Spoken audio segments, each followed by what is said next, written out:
네, 네팔과 중국 티베트 접경 지역을 덮친 대규모 홍수로 피해 규모가 계속해서 늘어나고 있습니다. 실종자 수색과 구조가 쉽지 않은 상황에서 2차 홍수까지 발생할 수 있다는 우려가 나옵니다. 백승주 열린사이버대학 소방방재학과 교수, 황석환 한국건설기술연구원 연구위원 두 분과 자세한 이야기 나눠보겠습니다. 어서 오십시오. 네, 안녕하세요. 지금 실종자 집계가 계속 업데이트되고 있는데 지금까지는 600명 넘게 실종된 걸로 집계가 되고 있습니다. 아무래도 확인 과정에서 피해 규모는 더 커질 수밖에 없겠죠? 네, 그렇습니다. 지금 이 지역 자체가 우리가 얘기하는 그렇게 매몰자라든가 그다음에 주민들이 어느 정도 살고 있었는지를 명확하게 현재 상태로는 파악하기가 어렵습니다. 그렇기 때문에 최소한으로 지금 피해가 집계가 됐다라고 보시면 될 것 같습니다. 네. 교수님께서 보시기에는 왜 이렇게 인명피해가 지금 많이 발생하고 있다고 보십니까? 네, 그 위험이 매우 가중될 수밖에 없는 구조인데요.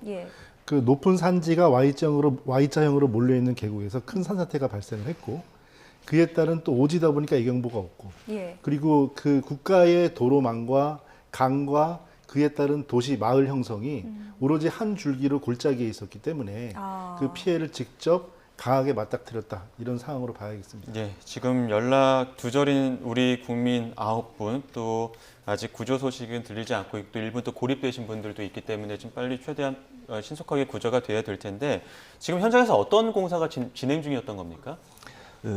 수력 발전소하고 그다음에 태양열 발전소가 하천을 따라서 이렇게 일렬로 한 7, 8기가 공사가 되고 있었습니다. 그래서 그것이 더 이제 일렬로 있다 보니까 피해를 더 가중시켰고요.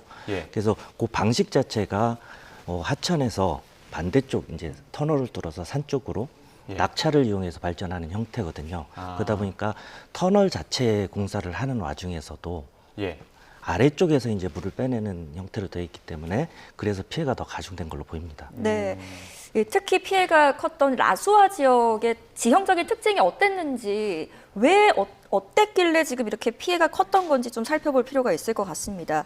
V자 협곡이어서 피해가 컸다라는 분석들이 나오고 있는데요. 시청자분들의 이해를 돕기 위해서 저희가 자료를 좀 준비한 게 있습니다.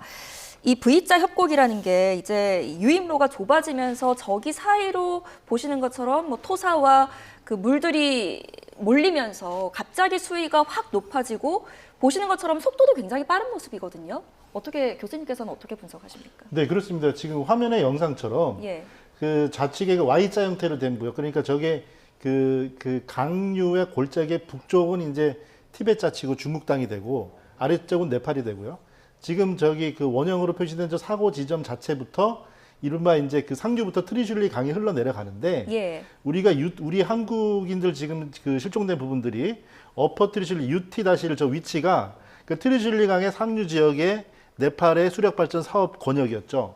그래서 지금 저쪽에서 그 위에서의 이제 네팔에서도 외무장관이 이제 항의성 발언을 한 부분이 있는데 미리 예제를 받지 못했다. 근데 그런 부분에서는 중국 측에서도 이런 규모의 산사태는 예상하지 못했던 것 같아요. 그래서 오히려 중국 내부의 지룡현의 산사태라고 가칭으로 이름을 짓고 시진핑 주석도 그 대응을 명령한 것을 보면 예상치 못한 지역에서 매우 강력한 큰 산사태가 났고요.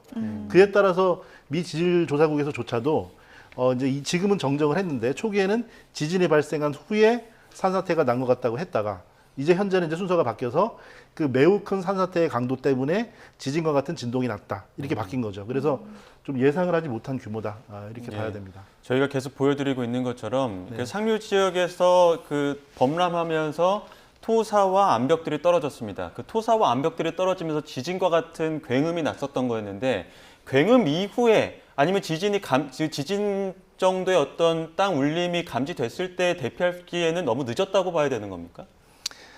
사실상 과거에 이 지역에서 이런 정도의 규모가 발생했던 적은 없거든요. 작년에 이런 유사한 사태가 발생은 했지만, 그리고 비가 오는 상태가 아니기 때문에 위에서 상류에서 산사태가 발생했다라고는 생각할 수 있지만 홍수가 발생할 거라고 생각을 할 수는 없습니다. 그런 점이 아마 가장 피해를 키웠을 거고요. 네, 그러면 지금 이제 이번만큼 큰 규모는 아니더라도 해당 지역에서 비슷한 어떤 사고나 현상들이 나타났던 거잖아요. 그렇기 때문에 지반이 좀 약해져 있었던 부분도 이번에 그 규모를 좀 키웠던 영향을 줬을까요? 지반이 약해졌던 부분 자체가 이제 이게 그 산사태다, 눈사태다 네. 규정도 혼선이 있습니다. 사실은 그 만년설이 있고 그 다음에 그 상태에서 계속 그 기존에부터 2000년대 이후에 그 빙하가 녹는 그 양 자체가 2배 가까이 됐다는 연구도 있습니다. 네. 그러니까 물은 계속 늘어났고 또 일치에 따라서 그에 따른 하류에서의 급류도 있었는데 지금처럼 산사태 징후에 따라서 막대한 피해는 없었는데 좀 궁금한 부분은 뭐냐면 이거는 이제 사실은 인간이 막을 수가 없는 규모의 재난이긴 합니다. 그런데 막지는 못하더라도 피해를 최소화할 대책은 찾았어야 되거든요. 예. 그러니까 바로 작년에도 이 산사태 때문은 아니지만 이 빙하호나 녹는 눈 때문에 이 물 때문에 피해가 있었으면 상류 경보 체계가 또 이게 국가에서 할 수 있는 게 아니고 접경 지역이니까 이게 중국과 네팔 간의 어떤 체계가 있었는지 제대로 작동을 했는지 그런 부분은 조금 살펴봐야 될 것 같습니다. 예, 원인이나 대책, 뭐 지형적인 특징 같은 것들은 잠시 후에 조금 더 구체적으로 짚어보도록 하고 지금 우리 정부나 우리 기업에서 가장 중요한 거는 당장 지금 지역에서 우리 국민들 어떻게 할 것이냐. 지금 현재 대응팀도 급파했다는 거 아닙니까?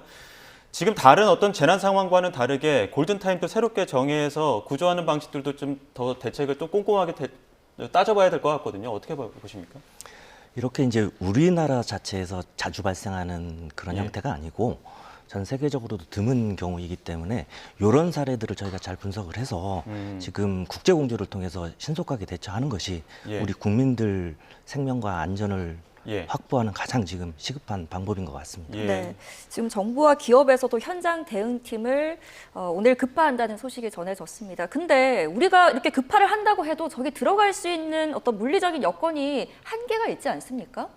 네, 그렇습니다. 그래서 초반부터도 네팔 정부에서도 그렇고 예. 헬기란 단어가 계속 나오는 게 네.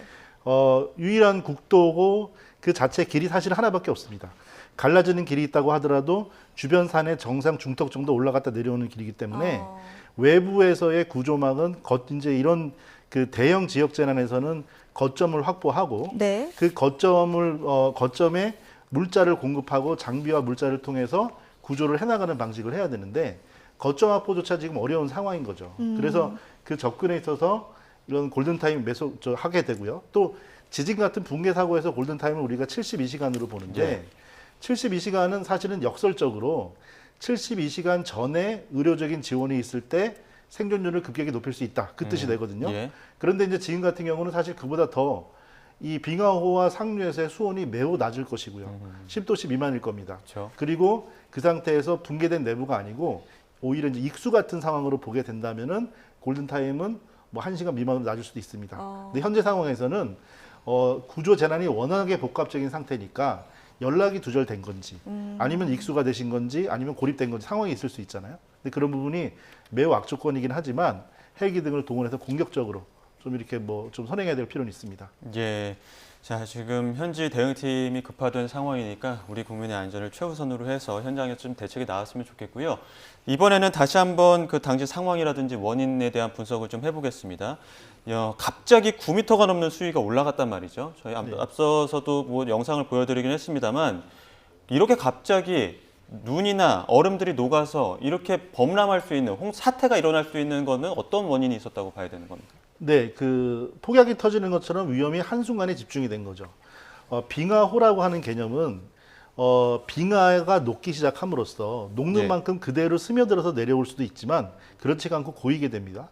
또 아니면 빙하가 지형이 바뀌면서 돌이나 바위들을 밀어내면서 뚝을 강제로 만들어서 자연댐을 만드는 거죠. 자연댐을 만드는 상황도 있을 수 있는 거죠. 그래서 초빙하호에 고립된 어떤 물 그리고 또 빙하호의 그런 자연적인 댐 이런 것들이 군데군데 있었고 또 적다 많다 양이 있었겠지만 이번처럼 대형의 산사태 위성사진으로 미 지질학자가 지금 그 위성사진으로 공개한 부분에서도 위성으로도 보일 만큼의 산이 깎여져 내려가는 정도의 산사태가 있었고 계곡은 색깔 자체가 바뀔 정도로 밀려 나왔습니다. 예. 그런 상태는 30분에 9m라고 했지만요.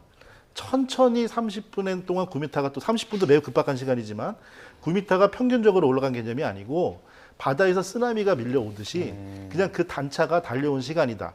이렇게 봐야 되는 거죠. 예. 얼마나 충격이 컸던지 규모 5.2 지진에 맞먹는 진동까지 느껴졌다고 하던데 충격이 어느 정도였길래 이 정도 지진이 감지가 된 걸까요? 그러니까 이게 사실 우리가 미 지질조사국의 자료를 지진에서 많이 인용하는 부분은 해당 지역의 계측과 어떤 그 재난 대비 정보 수집 시스템보다 전 세계적인 데이터를 실시간으로 수집을 하고 또 위성 사진과도 비교를 하게 되는데 아까 말씀드린 대로 미 지질 조차도 수시간 동안 지진이 먼저 일어났다고 판단을 했어요.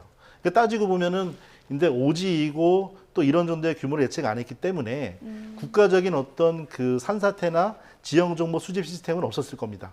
근데 지진은 동시에 이제 관측이 됐을 거고요. 그래서 이런 그 세계적인 재난 관측 기구조차도 규모하지 못한 형태의 충격이고요. 그래서 그 자체가 오히려 중규모 정도 지진이라고 느낄 정도로 생각할 정도의 그런 강도였습니다. 예. 네. 지금 네팔과 이제 국경이 맞닿은 곳 중국 티베트 자치구에서도 대규모 피해가 발생했는데 여러 번 영상으로 보여드렸습니다만 그 구청사가 그냥 산사태로 무너져 내리는 그런 모습이 있었거든요. 구청사라고 한다면 위험 요소라든지 거의 지역의 지형 정보라는 것든지 이런 것들을 알고 이제 건축물을 지었을 텐데 그럼에도 불구하고 피해가 났다면 전혀 예측할 수 없는 그런 사고였다고 볼 수밖에 없겠죠. 일단 그 규모에 있다라고 보시면 될 것 같습니다. 저 정도가 어느 정도냐면 지금 하폭이 한 100m 정도밖에 안 돼 보이는데 예. 실제로 저기에 지금 흘러들어오는 양을 따지자면 소양강댐에서 풀방류를 했을 때 그 정도의 양이 지금 들어오는 겁니다. 그러니까 수영장 2개에다가 소양강댐 방류량을 다 밀어 넣은 거죠. 그렇기 때문에 저 유속하고 그다음에 교량들이 지금 다 무너졌잖아요. 예. 그게 어느 정도냐면 저희가 보통 열 발생이 하는데 소류력이라고 그 하상에 안반이 다 깎여 나갈 정도의, 그러니까 원전으로 따지자면 2기 정도가 발전할 수 있는 그런 열 에너지를 예. 지금 저기서 지금 발생하고 있는 겁니다. 예, 지금 이 화면 보여드리고 있는 이 부분도 지금 자치구 근처에서 벌어졌던 그런 화면입니다. 네, 저희가 말씀을 나눈 도중에 속보가 들어와서 이거 하나만 전해드리겠습니다. 지금 한국은행발 속보가 들어왔습니다. 기준금리를 연 3%로 인상했다라는 소식이 들어왔는데요. 금융통화위원회가 금리를 또 올렸습니다. 지난달에 이어서 2달 연속 인상입니다. 기준금리는 연 2.75%에서 3%로 오른 셈인데요. 다시 한번 하는 이 연속 인상 카드를 꺼내 들었습니다. 지금 수도권 집값 그리고 가계 부채 불안이 꺾이지 않은 탓인데요. 경기 둔화 우려보다 물가와 부동산 잡기를 선택한 것으로 보입니다. 인상 배경에 대해서 더 자세한 소식이 들어오면 저희가 정리해서 전해드리도록 하겠습니다. 네, 저희는 네팔 상황 다시 한번 보겠습니다. 지형적인 특성도 앞서 V자 협곡이다 이런 얘기도 했습니다만 이전에도 이런 사고가 이렇게 대형은 아니지만 있었던 지형 아닙니까? 네, 그렇습니다. 그 지금 현재도 그 네팔이 이제 가로로 긴 형태의 국토를 가지고 있는데 지금 북쪽 접경 구역이죠. 그 부분에서 지금 하루 만에 그 네팔 정부에서 밝힌 대로 그 트리슐리 강을 따라서 도로가 파손될 정도의 피해를 입은 게 42km 하류까지 지금 피해 지역이 광범위해졌습니다. 그래서 그게 얼마나 막대한 충격이었는지 알 수 있는데, 근데 말씀드린 대로 계속 그 어떤 수해 경보가 있었고 실제 수해 사고가 있었고요. 그런 부분에서는 상류에 이거를 막을 수는 없습니다. 사실 재난을 아예 막을 정도로 엄청나게 큰 댐을 몇 개 만든다 어려운 일이긴 하거든요. 그래서 이런 부분에서는 상류의 경보 시스템을 갖추어서 또 그 국가 간의 정보 교류 시스템도 갖춰서 했어야 되는 게 분명한데 뭐 그런 부분 했어야 될 것으로 보이고요. 또 어떤 부분에서는 그 당연히 지금 영상에서도 보면 그렇겠지만 매우 긴박하니까 인간이 본능적으로 행동을 합니다. 예. 퇴피 본능이라고 하는데요. 예. 산사태 생존 요령에서 우리가 얘기할 때 산사태 수직 방향으로 대피하라고 하시잖아요. 왜냐하면 이런 산사태, 플래시 플루드, 토성류 이런 것들은 인간이나 이런 상태에 뛰어서 피할 수 있는 속도가 안 됩니다. 그러니까 수직으로 피하는 것이 오히려 더 위험해서 빨리 벗어나는데 그렇지 못한 부분, 또 대피소를 만드는 부분 이런 부분들은 좀 부족하지 않았나 하는 부분은 좀 보고 있습니다. 네, 네. 지금 현장에서는 뭐 육로, 도로, 뭐 전기, 통신망 모두가 끊겼다, 차단된 상태다 이런 소식도 전해지는데 이게 정말 위험한 상황이잖아요. 네, 그렇습니다. 이 국도도 그리고 이 강도 그리고 말씀드린 도시 그리고 지방의 오지 이런 모든 것들이 하나의 길로 이루어져 있어가지고요. 그래서 지금 현재 해당 지역의 트리슐리강 전체에서 13군데의 그 발전 변전 시설이 있고 공식 발표로 지금 6군데가 큰 피해를 입어서 중단이 됐습니다. 네. 그래서 건설 중이든 운영 중이든 이게 그 700메가와트급 정도가 합산이 되는데 네팔 전체의 전력 생산량의 25% 정도가 됩니다. 그래서 피해도 불가피하고요. 그래서 당장 전력과 도로가 안 되기 때문에 구조 거점의 확보와 현장에 그 서로 그 자생하는 그리고 그런 부분이 좀 부족하게 돼서 좀 인명 피해가 좀 많이 안타깝게 늘어날 것으로 봅니다. 네. 위원님께서 보시기에는 어떻습니까? 애초에 저런 지형에서는 이제 사태가 벌어졌기 때문에 어디 이렇게 대피할 수도 없고 어디 뭐 몸을 좀 은신할 수 있는 공간들도 없다고 봐야 되는 거 아닙니까? 보통 저희가 라이프라인이라고 하는데요. 단일 도로에서 지금 사고들이 났고 단일 송전방에서 사고들이 났기 때문에 실제로 저기는 중장비도 들어가야 되고요. 예. 그다음에 물, 식수라고 하는 물도 들어가야 되고 그다음에 가장 중요한 게 전기나 통신이 들어가야 되는데 지금 어느 한 곳도 지금 성한 곳이 없는 상태입니다. 그래서 저걸 얼마나 빨리 우리가 복구를 하느냐, 라이프라인을 복구를 하느냐에 따라서 예. 지금 피해가 어느 정도 줄여들 수 있느냐 그런 상황인 겁니다. 네. 또 전력망이 지금 차단된 상태다 보니까 이게 뭐 이제 정부 당국의 구조 본부의 또 기능 마비로도 이어질 수 있고 그러다 보면은 구조의 지연까지 이어지다 보면 2차 인명 피해까지도 지금 예상되는 상황 아닙니까? 예, 그렇습니다.